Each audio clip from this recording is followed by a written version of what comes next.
have another camper. This time it's not Sam. This woman's older, maybe a bit older than me, though could probably pass for younger than me, as short and petite as she is. It's the air of seriousness flooding from her that ages her. A lovely dark dress clings to her hips as she crosses her legs, sitting at the table by the window. She glances at me every once in a while over the book she's clearly not reading. Another reluctant customer. Why can't people just ask for what they want? Am I really that unapproachable? I thought I was downright loving. I don't know which ones are worse, the reluctant ones who refuse to talk, or the enthusiastic ones that stumble over their tongue so much they can't think straight. I make my way over to the woman to encourage her to speak. Ma'am, either tell me what's wrong or get out. I don't have time for mopers. Is this the way you treat all your customers? I slide into the chair across from her. Only the ones who refuse to come talk to me even though they clearly want to. I'm sorry.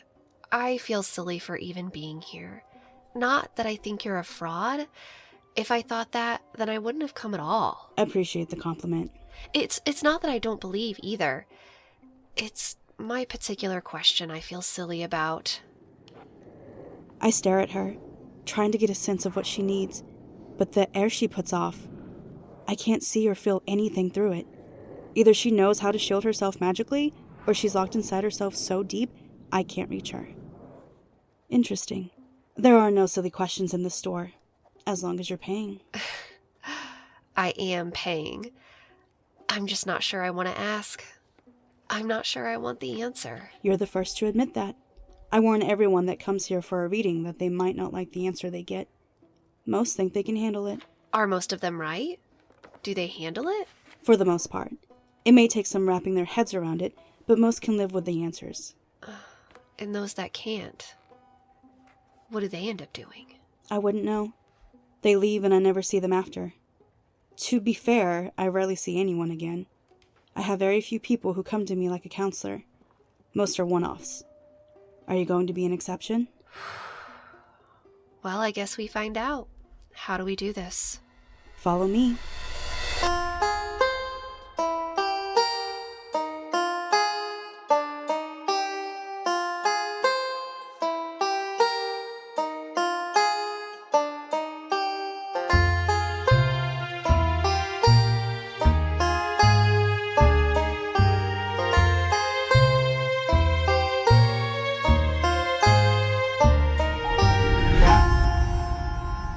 It's all in the cards. Episode 4, The Faulted Couple. I lead her back to the reading room. Her steps fall heavy beside me, her stride graceful and her gaze astute as she looks around. It doesn't feel like she's judging it for quality, more like she's making a mental note of her surroundings. I can't decide if that's paranoid or just smart. I'm thinking smart. For someone saying she has a silly question, she's very sure of herself. I pull the beads back and gesture for her to step through. Please, sit. She sits as I walk around to the far side of the table. I grab my personal deck from the shelf and sit across from her. So, what question can I help you answer today? It's my husband. I want to know where he's spending all his time when he's not with me. Oh, she wants to know if he's cheating. She purses her lips and scrunches her nose as she speaks. Those words must be bitter in her mouth. Why don't you tell me your story? My story? Yes. What led you here? Just his suspicious behavior. Tell me about it. There's not much to tell. He's just been acting strange lately. Ducking out on lunch dates and our scheduled once-a-week date night. I mean, we're both very busy. He's an architect, I help run an NPO out of Fayetteville, but we live in Mountainburg. Of course she would be from Mountainburg. Maybe that's how she found out to come to me. The Albright name still carries weight in the Ozarks, but what she hides in her brevity, I see in her body language. Her fidgety hands, her leg shaking so hard it vibrates the table. She wants to pretend none of this is a big deal. And you come all the way down here for little old me? Nothing is making sense. Now, I'm not the type to sneak into his phone, but I did happen to see his day planner on his computer, and on several days he's got meetings with Arctic Industries, but I looked it up. There's no such thing.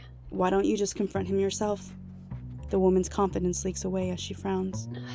I've tried to catch him in the lie, but you've got to understand, he's not exactly the type of man you would want to confront about something like this. I bite back my knee-jerk question. She's telling me he has a temper, and I bet she's assuming he'd gaslight her, or worse. She's already voiced this concern, but I still have to ask. Are you sure you want the answer to this question, then? She nods. Very much so. Okay, let's take a look. I close my eyes, focusing on the question, and attune to my cards. I flip over the first, and the 7 of Swords shines up at us. Well, this card can be a symbol of dishonesty or betrayal. This could be birthed from your suspicions, or he could be doing what you fear. He's hiding something at the very least. The woman smiles, but it's not pleasant. It's as if she's looking for confirmation that she's not crazy or paranoid about what he's been up to. He's definitely abused her somehow, verbally or physically. No wonder she's shielding so hard. Please, continue. I turn over the next card. I'm so confused by this card, I can't help but to tilt my head a bit before catching myself. It's the Ten of Pentacles. Huh. That's interesting. What? What is it? Well, the Ten of Pentacles refers to an inheritance, or leaving a legacy of some sort. You said your husband is an architect, and you're dressed nicely. It could refer to the legacy of architecture he's leaving, or perhaps the financial estate he'll leave behind when he's dead. As I say that, the card speaks to me. I run my fingers over it as it lays there on the table, feeling for what it's trying to say. No, this isn't tied to his death necessarily. This is something he may be recognized for while alive, so maybe it is referencing his architecture? But what does that have to do with him not spending time with me? Let's find out. I turn the card face up. 3 of Swords. I remain silent for a moment to complete the picture that all 3 cards gives us. My mind goes back to his money, initially getting the feeling it's not tied to his death. At least it wasn't with the first card, but this last card gives me the opposite impression. That the heartbreak of this final card lies in his death, and not because he's cheating. Something else is going on here. I don't think he's cheating, but somehow this will still lead to heartache.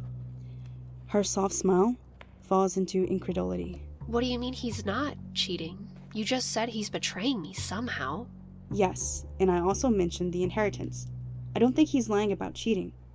I think, for whatever reason, he's got money or some sort of legacy that he's hiding from you. It would still definitely be something to talk to him about, but it's not as severe as you think. The look on her face makes me regret that last comment. Rage flickers in her eyes before she takes a breath and composes herself. He's not cheating. He's hiding money. She says it as if she's convincing herself that it's true. Did she want him to be cheating so she could finally have a reason to leave? If my husband was hiding money like that, I'd probably still leave. Marriage has no room for dark secrets, unless they're secrets you hide together. But maybe this woman isn't strong enough to leave. Thank you. Thank you for all your help. Anytime. If you ever need more questions answered, I'll be here. I walk her back to the front of the store and we get the payment handled. She pushes the door open, but pauses. Do you happen to make home visits? She's not the first to ask, but it has been a while. Very rarely. Oh. Well, if money is an issue, I can pay you for your extra time and commute. I'm not sure I want it yet, but it's a thought. That's good enough for me.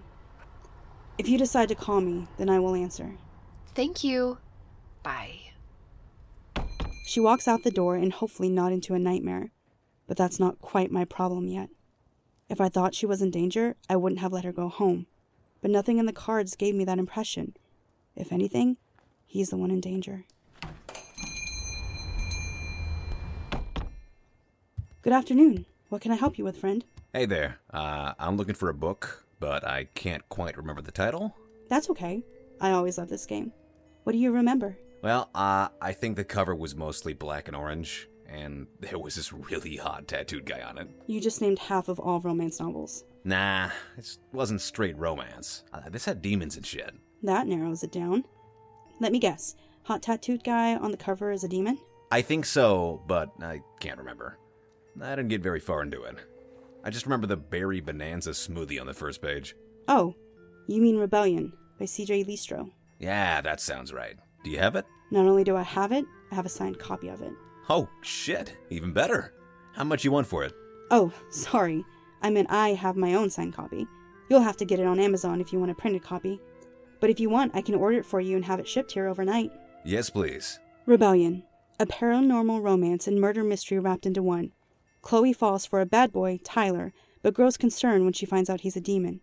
When an unknown demon starts killing girls who look like Chloe, her battle of the heart becomes a matter of life or death.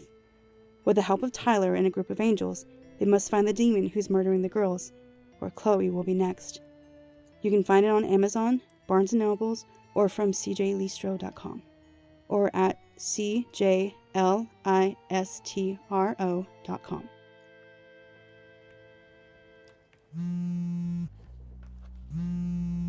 I'm not surprised when my phone rings just after I've closed. I figured she would call, just not quite this soon. Has she already spoken to her husband about me? Guess there's only one way to find out. Hello, this is Jade. Hi, Jade? It's Renee from earlier today. You know, the one with the silly question? Yes, Renee. How can I help you? Is there any possible way I can talk you into coming tonight for a house visit? I'm walking into a shit show. I know this. This isn't my business. She should be calling the police or a family member for help. Certainly not me. Please, I can pay you any amount. Just name it. Do you and your husband have separate accounts? Yes, I control my own money, thank God. Please, can I send you the money right now? Half now and half after you get here? I have a feeling I won't be getting paid after I leave, so I throw out an insane amount that I won't mind only getting half of. She agrees and sends it no problem. Shit, she must be in deep. But I don't feel bad taking her money. It's the least she can give me for pulling me into her mess. Let me get your address and I'll be there as soon as I can. Mountainburg. I haven't been there in a long time, and with good cause. The Albright name carries weight for a reason. I'm not sure I'm that reason anymore. I grab my crystals and my gun. Having no idea what I'm walking into, it doesn't hurt to be prepared. I strap my thigh holster on and, using my skirt to cover my hand, very carefully pick up the gun from its case. I'm as ready as I'm going to be, but before I head that way, I have to make a call I never wanted to make again. I try Rachel first, see if that's good enough. She answers after a couple of rings. Jade? Did you know that you called me? Hardy har har. Listen, a client of mine is in trouble and asked me to make a home visit. They just happen to live out on Old Turner Road. I wanted to make sure my presence was known so that your high horse priestess didn't think I was causing trouble. You sure you won't need help? I can back you up. I don't drag others into my own messes. You know that. Uh-huh. One of these days, your lone wolf act is gonna get you killed. Noted, Mother. Just relay my message fast, please. I'm heading that way now. Be careful. God and Goddess bless.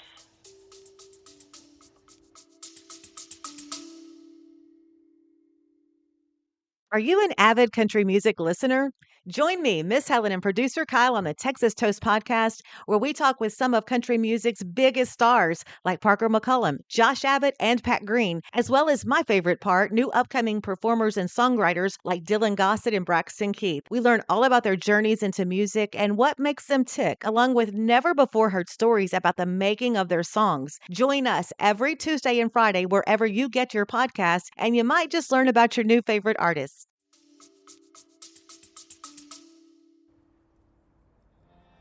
First thing noticeable about Renee's house is how modern it is. I've never liked this style myself. To me, the house looks like a bunch of big glass boxes stacked on top of each other. And so many windows.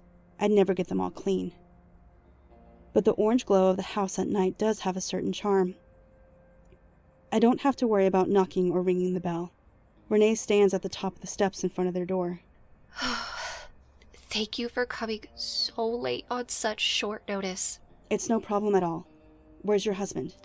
He's inside. He's okay right now. Did you already try to talk to him about the money? She shakes her head. I thought it might be better if I had a friend over with me through it. Of course she did. A witness makes it less likely he'll make a scene, but knowing nothing about her husband, I still need to prepare for one. Shall we then? Yes, please come in.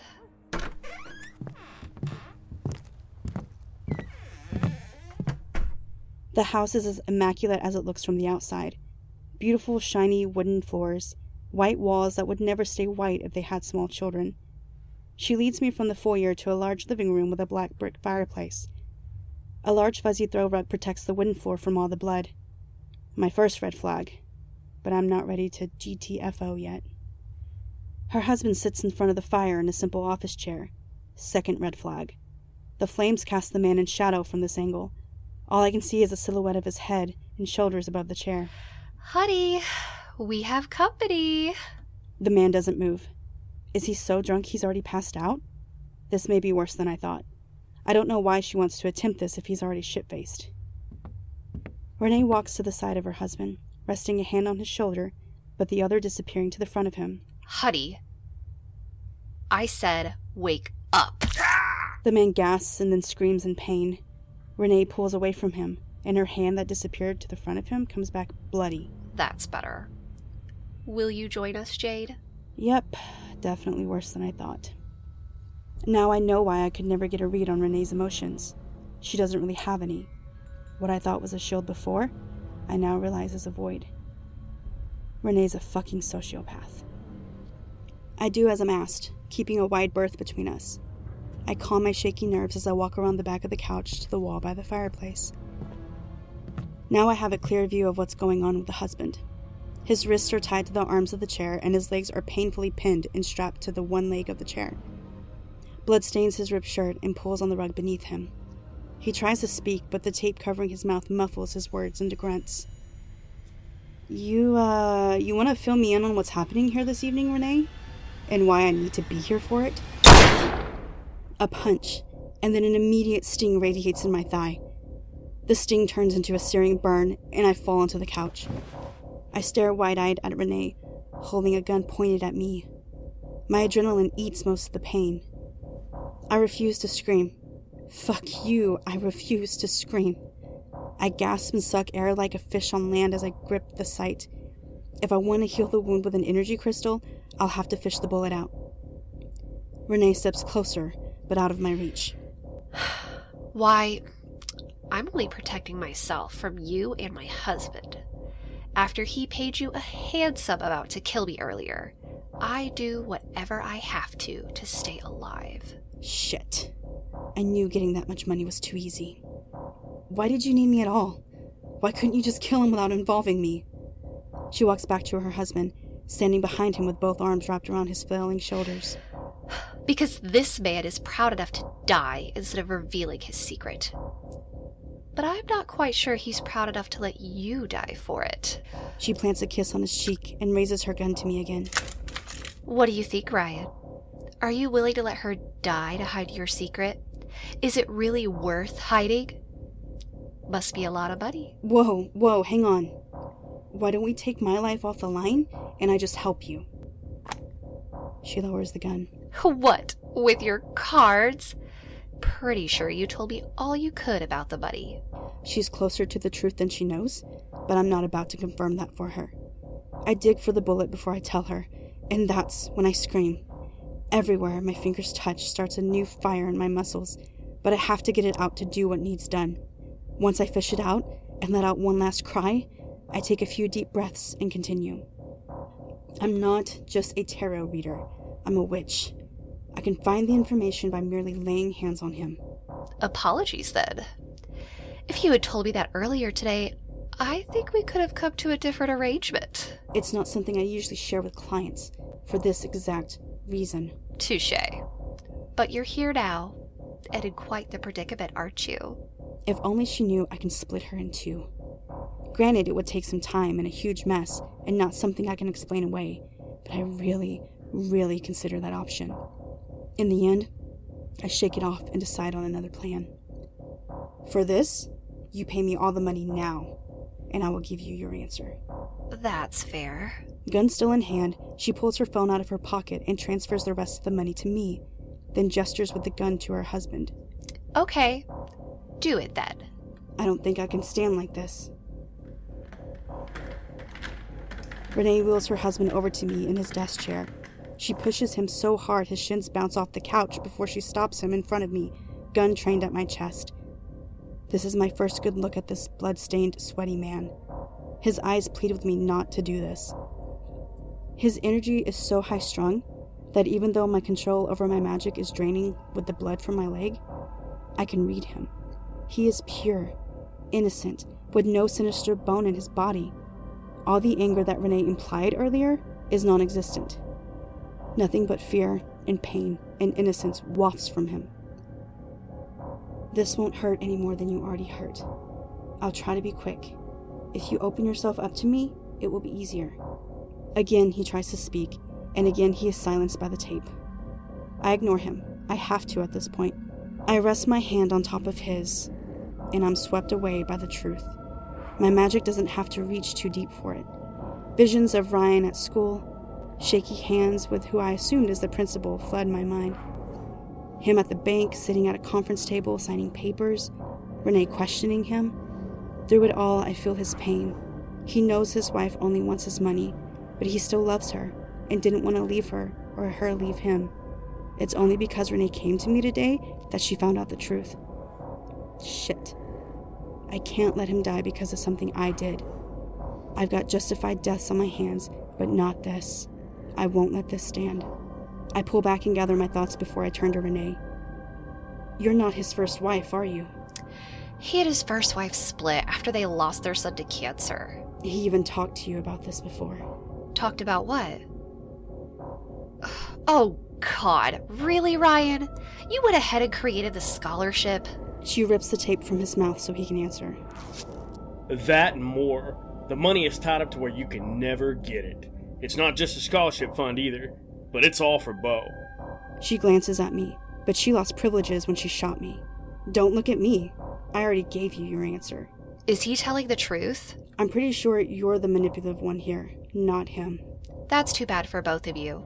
If I can't get the money, then I don't need either of you anymore. I know where this is going, but I've got to stop it before it does. I remove my hand from Ryan and place it on my legs. Renee sees my intent. No funny business, Jade. Do you have a weapon on you? I brought it to help you, but apparently you don't need it. Give it here. I raise my skirt up and reveal my thigh holster housing the gun. Come and take it. There's no way to pull it out without looking like I'm going to shoot. She takes my bait. Her gun still aiming at my head. I pray to God for the first time in a long time that this works. I pray to the goddess too, for good measure. Shit, I pray to the terror beneath my shop that if they help me out of this situation, I'll bring them a heaping meal. I stop breathing when she touches the middle of the gun. Once it clears the holster, Renee hits the floor. Her body writhing with the electric jolt the object hits her with. It's a trick I learned early on, a Hail Mary when I need one, to keep offensive energy stored in objects I think will be taken from me. I grab the crystal hanging from my keychain and unleash the healing energy inside. It won't completely heal the gun wound, but it will stop the bleeding, and I can save the last crystal for the husband's larger gashes. I kick the gun out of Renee's hand, and then grab the knife hidden in my boot to cut the husband free. He tries to go to his wife, but I stop him. Let me heal you. You'll be no good to her if you bleed out. Please, hurry. While I heal him with the second crystal, Renee continues to writhe on the ground. When the energy in the gun is spent, her body goes still, smoke rising from her skin. I sense from her she's not dead, though that last sip of energy is tempting to take. But I don't dare do it in front of the husband. He's been through enough, and I know he still loves her. God, I hope I never fall in love. To make myself as vulnerable and blind as this man was to his wife, that is not a weakness I ever want to have. Once he's completely free, he goes to his wife, checking her pulse. It's shallow, but it's there. Please call an ambulance. I grab his wife's phone and make the call. It takes a while for the cops and ambulance to get here, but I fight my urge to dip before they arrive and stay to corroborate the husband's story. Without me here, the wife may try to make it a he said, she said game. After putting me through this bullshit, I'm not letting her walk. As the paramedics patch up Ryan, he and I talk to the cops. After we explain what happened, he remembers something. You know, we also have security cameras. Renee probably turned them off. but you may check just in case. As luck would have it, Renee, in her haste, missed one of the cameras, and though it doesn't catch any video, it recorded all the audio. It's enough to keep us out of jail and put Renee in. That's all I need. The EMTs take care of my leg while the cops question me. They don't ask me to come in tonight, but they ask for my number to be in contact. But, of course, Sheriff Warren recognizes me. It's hard not to recognize him. His 6-foot frame and deep mountain accent is a dead giveaway, not to mention his handlebar mustache. Jade Albright. You Emma's girl? Yes, sir. You running her shop now? Yes, sir. He leans in closer. You inherit her gifts? There will never be another as powerful as Emma Albright. He smiles at that. Too true, young lady. Too true. All right, after the EMTs patch you up, you can go. Deputy Thomas will escort you to your car. Thank you, sir. I tighten my grip on the steering wheel until my knuckles turn white. Shit. That was too close. And also why I rarely make house calls. 50-50, it's either a harmless party they want me to be entertainment for, or I'm put in danger like that. I really hope the cops and the husband let me keep the money. It's the least I can get for my troubles. I park in the front of my store and contemplate the many stairs between me and my bed. Soft couch in the lounge area it is. My leg will thank me for it later. I unlock the store and throw my keys in the bowl on the front desk. Limping my way down the aisle, I prepare to flop down on the couch when I hear the main door behind me open. I turn around and speak before I see who it is. It is way past closing time, my friend. Not for me, it isn't. Fuck.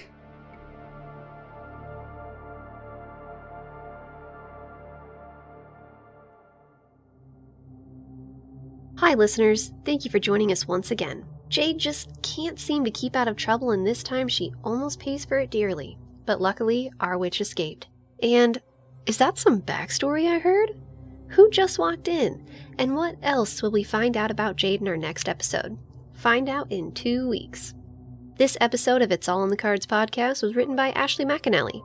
Theme music for this episode was composed by ThaArsonist and produced by Scott Thomas. Featuring the voice talents of Ashley McAnelly, Morgan Wilson, Doug Malena, Fern May, David Cummings, Jessica McEvoy, and Scott Thomas.